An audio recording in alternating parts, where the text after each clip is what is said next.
TV KPM. Kembali kita dalam mendengar rendah di Didik TV KPM. Maksudnya kalau Mira buat bunyi ni, ada mata ganjaran nak diberi kepada murid-murid. Tetapi bagaimana caranya? Inilah caranya dalam segmen kita kali ini, iaitu gugusan idea bersama dengan Cikgu Farah. Apa betul Cikgu? Kalau kita nak kira gugusan ni bermaksud banyak ataupun berlambak. Jadi maksudnya gugusan idea ni kita nak lihat murid mencurahkan idea mereka, Mira, dalam satu persembahan pembentangan idea. Maksudnya mereka mengadaptasikan karya prosa, mempersembahkan karya prosa, jom hasilkan lilin dalam bentuk ilustrasi menggunakan pelbagai media. Tapi sebelum tu saya nak jelaskan sedikit sebanyak tentang ciri-ciri persembahan idea kreatif. Jadi mungkin menjadi satu panduan bagaimana kita sebenarnya nak menghasilkan satu idea yang kreatif.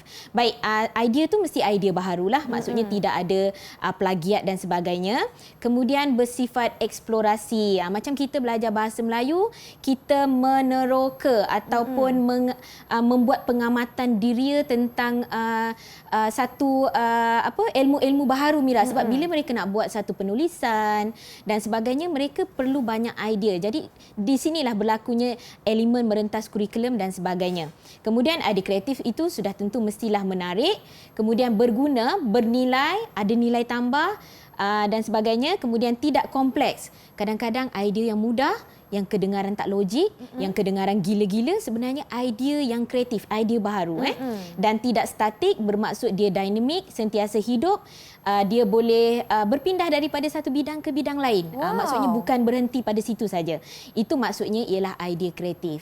Jadi pada segmen kali ini, kita nak dengar maksudnya murid-murid membentangkan idea mereka, bagaimana mereka membentangkan, membuat persembahan, mengadaptasi karya prosa Jom Hasilkan Lilin. Tapi kita nak juga melihat kemampuan rakan-rakan untuk menilai pembentangan rakan-rakan. Bermaksud mereka dekat sini ada satu ciri penilaian, menilai kalau betul idea kreatif yang rakan mereka hasilkan itu memenuhi ciri-ciri persembahan ini, mereka boleh bagi markah bonus. Kita boleh letakkan pada balang ganjaran sebagai satu markah tambahan kepada mereka, Mira. Wow, menarik tu Cikgu. Ya. Jadi kita nak teruskan, boleh Mira? Boleh Cikgu. Jadi murid akan menyediakan persembahan karya prosa dalam bentuk ilustrasi menggunakan pelbagai media. Untuk kali ini hanya membentangkan apa yang mereka buat pada aplikasi Canva dan juga Padlet, iaitu laman interaktif yang ada pada portal KPM, Delima KPM. Jadi murid-murid, sekejap saya buka supaya murid-murid nampak. Baiklah.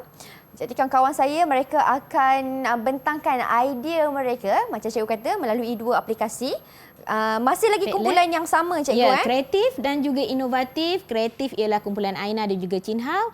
Inovatif ialah kumpulan Wan dan juga kumpulan JN. Jadi kita nak dengar mungkin kumpulan mana yang nak bentang dulu. Apa yang mereka sediakan persembahan ini. Silakan. Ya, cikgu. Silakan. Berdasarkan ilustrasi langkah pertama penghasilan lilin, menggunakan minyak masak ialah tuang minyak masak terpakai ke dalam tin susu sebelum meletakkan periuk mengandungi air di atas dapur.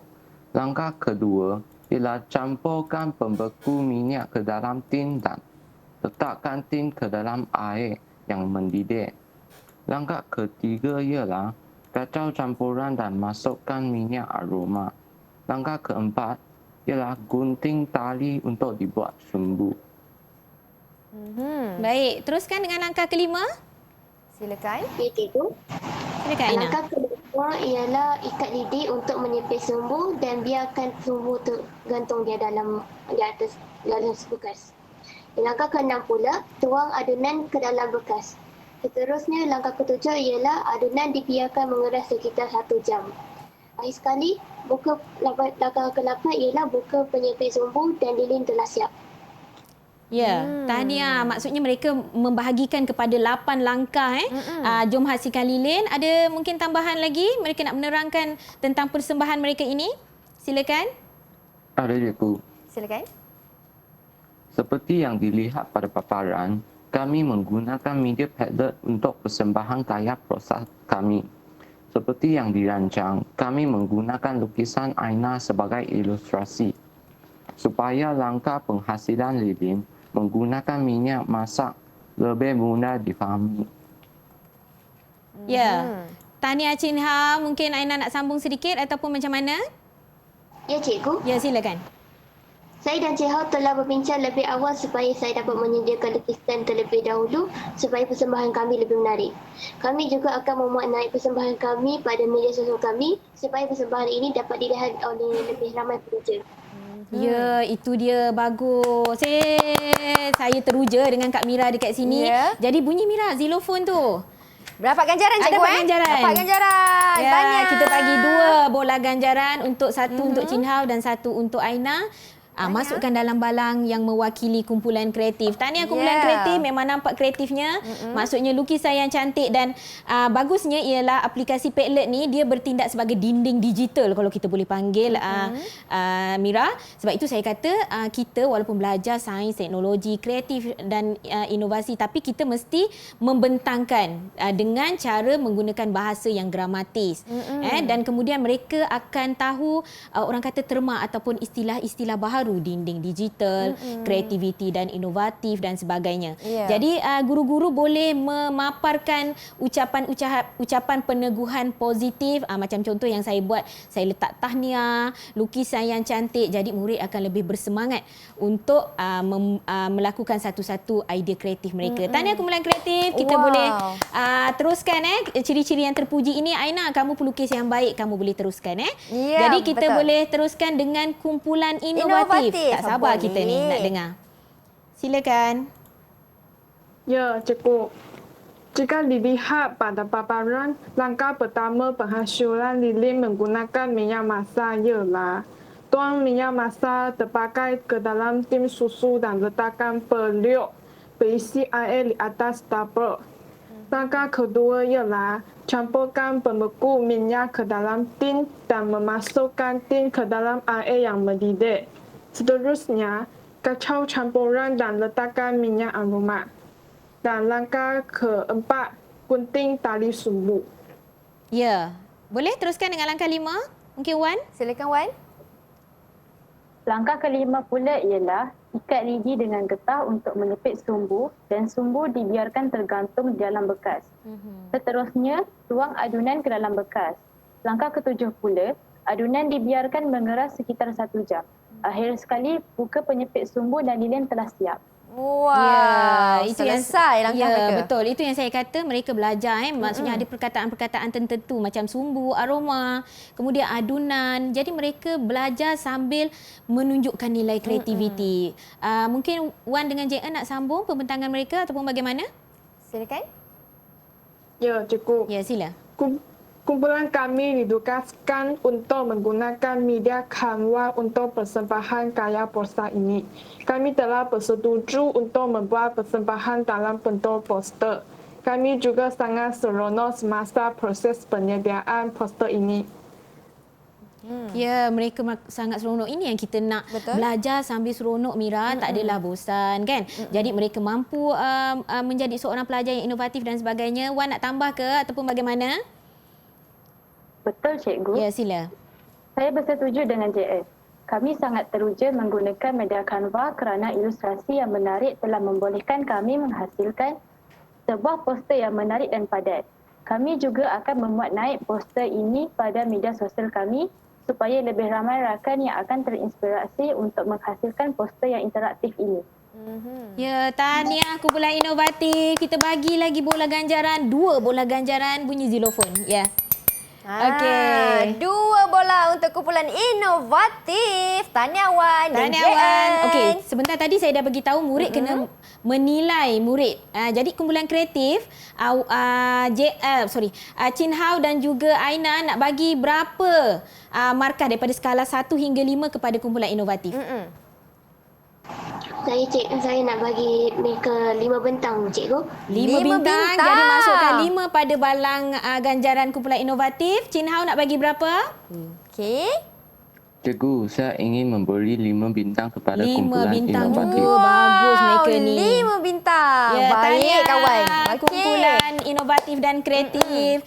Kumpulan inovatif pula mungkin mereka nak menilai kumpulan kreatif. Berapa bintang? Berapa skala? Silakan Wan. Cikgu, saya Ya. ingin memberikan 5 bintang kepada kumpulan 5 kreatif. juga. Lima Mereka ni juga. bagus nak bagi penegahan positif. Silakan. Baiklah. Dan JN nak bagi berapa kepada kumpulan kreatif? Cikgu, saya bagi 5 bintang kerana tahniah. persembahan mereka yang positif. Jadi 5 bintang juga. murid-murid ini menepati peneguhan positif. Saya pun dah bagi peneguhan positif kepada kumpulan inovatif dengan orang kata komen-komen yang membina. Jadi kita mungkin boleh kira berapa kumpulan mana sebenarnya yang mendahului ini, Mira? Boleh cikgu. Kita kira saya sama-sama. Boleh. Kita tengok untuk kumpulan kreatif. Kita ada 5 mata tambah 5 mata. 10 dan juga bola ni cikgu. Ya. 11, 12, 13, 14, 15, 16, 17, 18. Ya, 18 mata untuk kumpulan kreatif. Saya akan Ya. kira balang ganjaran untuk kumpulan inovatif. Mereka juga ada markah bonus 10, Baiklah. 11, 12, 13, 14, 15, 16 dan 17. Alamak, kurang satu. Kurang satu je. Tapi sebenarnya di hati kita, di hati saya dan Mira di sini, kedua-dua kumpulan ni sememangnya menunjukkan prestasi yang sangat baik dan mungkin saya boleh rumus sedikit, mereka telah pun dapat mencapai kemahiran yang kita harapkan, iaitu mampu mempersembahkan maklumat, iaitu mengadaptasi karya prosa Jom Hasilkan Lilin, kemudian mempersembahkan pula dalam bentuk ilustrasi menggunakan pelbagai media. Mereka juga nak memuat naik poster dan juga paparan digital Padlet tadi kepada media sosial yang mereka ada. Jadi mereka telah pun berjaya mencapai hasil pembelajaran yang diharapkan. Mungkin saya nak minta seorang murid untuk merumus hasil pembelajaran kita pada hari ini. Silakan. Siapa nak tolong saya? Silakan Wan. Silakan Wan. Pada hari ini, saya berasa teruja kerana dapat memperoleh banyak pengetahuan baru. Kami membaca karya prosa menggunakan teknik bacaan kuat. Hasil dapatan maklumat, kami menghasilkan persembahan karya prosa dalam bentuk ilustrasi menggunakan media Canva dan Padlet. Proses ini menyeronokkan kerana memperoleh pengalaman menggunakan media yang interaktif yang disediakan pada portal D5 KPM. Ya, betul. Itu yang saya cakap dengan di awal rancangan tadi. Maksud mereka menggunakan portal interaktif yang ada portal yang ada pada portal D5 KPM dan ini sebenarnya di samping mereka belajar kemahiran bertutur, kemahiran membaca, mereka juga menggunakan paparan ataupun kemahiran yang berkreativiti tinggi. Ya, betul. Jadi murid-murid di rumah dan juga murid-murid saya boleh melakukan pengayaan iaitu berdasarkan karya prosa yang dikaji pada hari ini iaitu Jom Hasilkan Lilin. Murid-murid dikendaki untuk membuat bacaan ekstensif. Maksudnya bacaan luas, mereka boleh cari sahaja apa-apa sumber untuk langkah Jom Hasilkan Lilin dan mempersembahkan hasil bacaan mereka dalam bentuk infografik pula. Secara kreatif. Jadi murid-murid juga di rumah boleh menggunakan repositori sumberku iaitu satu lagi bahan sokongan yang boleh digunakan oleh guru, murid-murid dan ibu bapa sendiri untuk membantu murid memperkukuh kemahiran dan pengetahuan.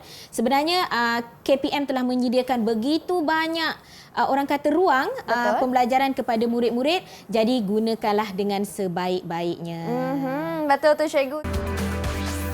Didik TV KPM